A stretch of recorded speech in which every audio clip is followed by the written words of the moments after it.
Frank Rodríguez nos va a hablar sobre la economía.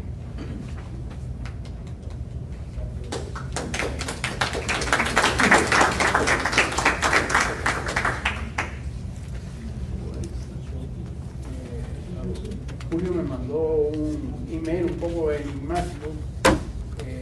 Me pidieron que hablara de economía de mercado social cubano. En realidad no sé lo que es economía social.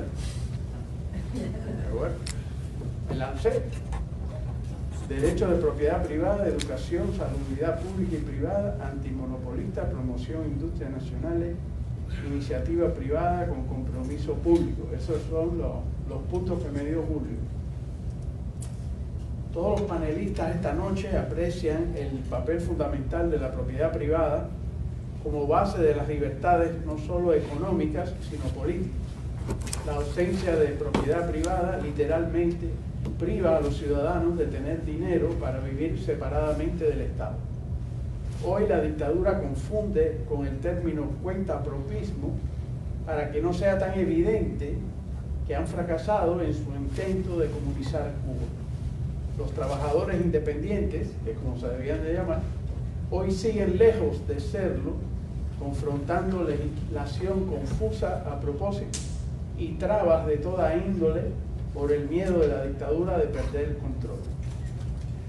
Uno de los temas financieros que más temen los de la cúpula es que exista una sola moneda, pues el sistema dual actual les permite tener una economía, o sea, de la cúpula, que recibe divisas fuertes y le impone un impuesto al dinero que envía el exilio a sus familiares, mientras que el pueblo tiene que subsistir con pesos. La ley de Gresham, un afamado economista, explica que si hay dos monedas consagradas como de uso legal, la menos valiosa sacará de circulación a la más valiosa. Y por ende, todo el que pueda guardar CUC en Cuba lo hará, gastando los pesos en cuanto encuentre algo de valor en venta. Soren Triff, en la reciente reunión en Miami de la Asociación para el Estudio de la Economía Cubana, en su brillante disertación titulada Compañeros que nos atienden y europeos que nos acompañan, la vida diaria y el humor negro bajo la economía de la miseria, describió fielmente la economía de subsistencia, el resolver diario, que es una consabida arma de control político mediante la cual mantienen en jaque a la población. Luego entonces el restablecimiento irrestricto de la propiedad privada es condición sine qua non para la prosperidad cívica en una era postcomunista. Entre los tres principales logros de la dictadura comunista en Cuba siempre han figurado la educación, la salud y el acceso popular al deporte y al ballet y la cultura en general. En la Cuba antes de la catástrofe, la educación privada, laica y religiosa era de calidad superior. El que suscribe solo terminó el 6º grado en el Colegio La Luz y sin tomar otros cursos de español, he sido capaz de ser editor de libros en español en las mayores editoriales de Estados Unidos. La educación pública en Cuba era de acceso popular, especialmente en las ciudades. Sin ir más lejos, en 1959 mi madre era maestra de música en el Valdés Rodríguez, escuela municipal gratuita, con 80% del alumnado de la raza negra, y era maestra de matemáticas en la Escuela de Comercio de Marianao, donde dictaba clases nocturnas a obreros de Bauta, Artemisa y ciudades aledañas, deseosos de graduarse de contador público.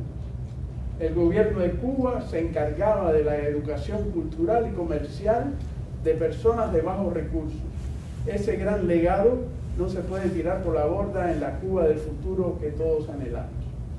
Y aprovechando el caso de mi madre, hija de un inmigrante español que llegó a Cuba sin una peseta, pues sepan que estudió en la Universidad de La Habana, pública, a un costo de 35 pesos al año, y en las mañanas, era muy trabajadora mi madre, y en las mañanas era farmacéutica del Calixto García, hospital público también, donde nadie se iba sin sus medicinas. Recuerdo el autobús 35 Habana Pinar del Río, que vaciaba campesinos frente al hospital, portando frutas del campo en agradecimiento a los que tan bien los habían tratado. Hoy el Calixto es una desgracia, donde hay que llevar hasta las sábanas por si las moscas, y de hecho hay moscas. Muchas moscas. El legado de casas de socorro y hospitales públicos excepcionales tiene que ser rescatado, pero también las clínicas particulares y las asociaciones a gremios o instituciones benéficas mutualistas como la Covadonga, que a la sazón costaba 3 pesos al mes. La mejor mezcla en salud y educación es la existencia de centros particulares con otros públicos. En cuanto al deporte, los ferreteros tenían su club en la playa de Marianao, donde competían con otros clubes cercanos. Los gastronómicos tenían tanto dinero que fabricaron el Hotel Hilton, donde Castro armó su jefatura en 1959, pidiendo servicio de habitación todo el tiempo. Y así la sociedad civil estaba organizada en el Casino Español o en el Centro Asturiano o el Gallego, donde se presentaban obras y fiestas. Y la Sociedad Pro Arte Gratelli, la cual sobrevivió por 50 años en Miami, estaba al frente de la agitada vida cultural cubana que no necesitaba del gasto público. No se puede permitir nunca más que el Estado esté en posición de dictar ni la cultura ni la religión. Y ese futuro Estado no puede inmiscuirse en el tamaño de una finca dedicada a la caña de azúcar. Los colonos cubanos serán expertos en este cultivo y los ingenios requieren un flujo constante de caña durante la zafra.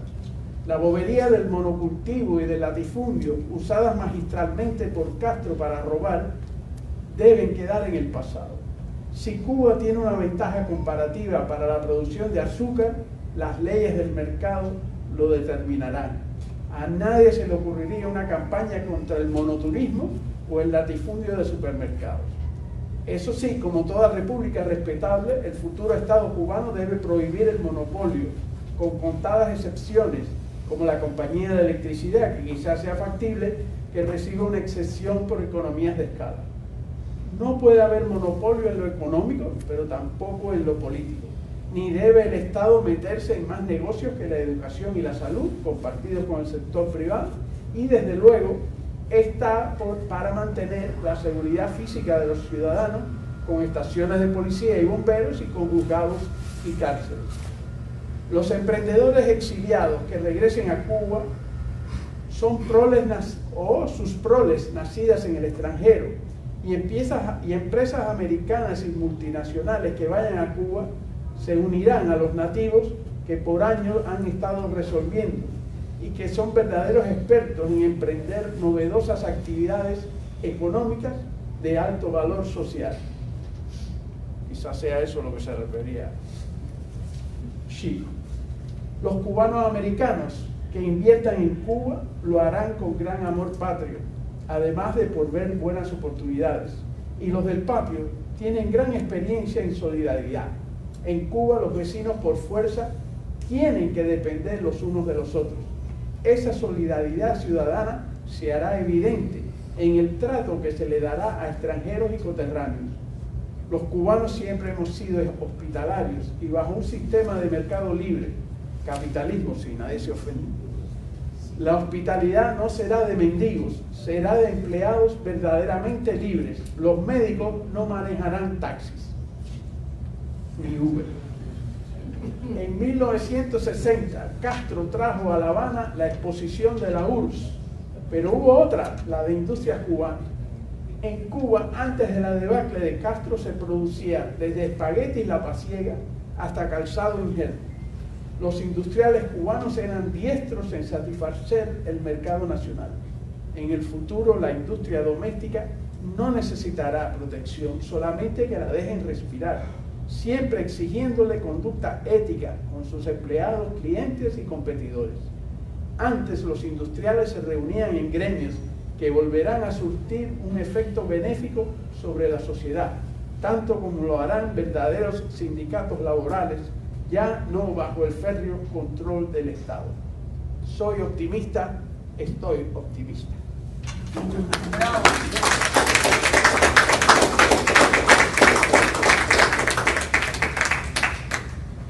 Muchas gracias, Frank. Frank me tradujo, tuvo la amabilidad de traducir un pequeño libro al inglés, y había una pequeña sección economía, y bueno, disfruté mucho los comentarios de Frank, y me imaginé cuando yo le mandé los parámetros esos, que él iba a decir, ¿qué está diciendo Chile?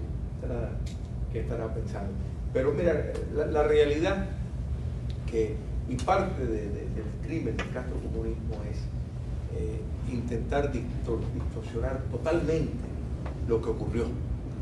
Y la evidencia empírica está ahí. La realidad es que será porque no se han molestado las personas en ir a ver, pero la realidad está ahí de los enormes avances que tuvo Cuba en su corta vida republicana, y cuando los comparamos, la comparación válida no es ni siquiera con sus vecinos en el continente, sino con los países de Europa, los países más adelantados, incluyendo su vecino del norte, donde competía muy favorablemente todas estadísticas, por cierto, que el castrocomunismo pues ahora también, o sea, utiliza, y para eso sí, esas estadísticas valen, pero para hablar del momento, la época republicana, pues ahí no quieren hablar. Pero yo creo que la propiedad privada es fundamental. Un Estado de Derecho, derechos de propiedad es esencial, pero mientras más estamos viendo cómo se va moviendo la globalización, intereses económicos que a veces ponen a un lado determinados principios. Miramos a China, miramos a Vietnam. Yo creo que el calvario de Cuba debe de servir para dar un ejemplo de muchas otras cosas, también incluyendo atar, determinado comportamiento ético para tener el privilegio de poder operar en Cuba, y coincido plenamente en la confianza del cubano, que la sociedad cubana en la República Liberal y la República Social Democrática era vibrante, se movía y dio un estándar de vida muy envidiable, de manera de que confío plenamente en que la nueva Cuba se podrá hacer igual. Tenemos tiempo para preguntas, pero como es tan poco, traten de ser lo más breve posible, y los panelistas también.